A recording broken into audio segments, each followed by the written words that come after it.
वरणगाव हातनूर गटामध्ये बऱ्याच वर्षापासूनचा राखलेला जो प्रोजेक्ट होता SRPFचा, त्याची प्रत्यक्ष मोजणीला सुरुवात झाली. कारण मोजणीला सुरुवात 8-15 दिवसाच्या आधीच झाली होती. आता डिटेल मोजणी करून प्रत्यक्ष जागेवर येऊन त्याच्या पुन्हा वगैरे सगळ्या काढल्या जातील आणि ती जागा प्रत्यक्ष ताब्यात घेऊन मग नंतर तो त्यांच्या प्लॅनिंग विभागाकडे जाईल, बांधकाम आणि प्लॅनिंग विभागाकडे, आणि त्यानुसार सगळे आराखडे तयार होतील आणि परत पुढचं बांधकाम सुरू होईल.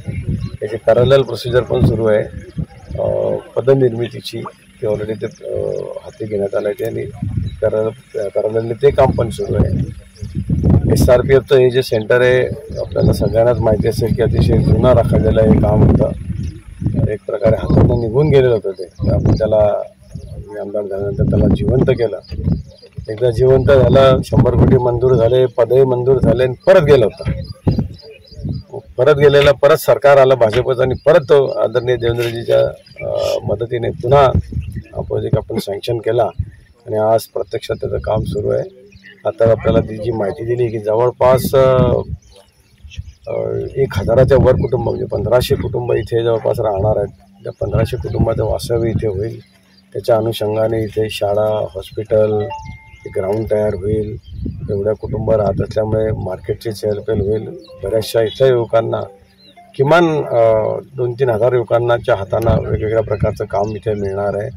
आणि पोलीस भरतीच्या वेळेलाही हे जे ग्राउंड आहे त्याचाही उपयोग या मुलांना होणार आहे. म्हणजे इथे ट्रेनिंग देणं किंवा लेक्चर्स, त्यांनी आता जे सांगितलं लायब्ररी वगैरे सगळ्या गोष्टीचा उपयोग इथल्या स्थानिकांना इथे करता येणार आहे. म्हणजे प्रत्यक्ष रोजगार आणि अप्रत्यक्ष रोजगार आणि पोलीस भरतीच्यासाठी जी होणारी मदत या सगळ्या गोष्टी या परिसरामध्ये याच्या माध्यमातून आपल्याला मिळणार आहेत. त्याच्यामुळे एक मोठी उपलब्धी आपल्या भुसावळ तालुक्याच्या दृष्टीने राहणार आहे.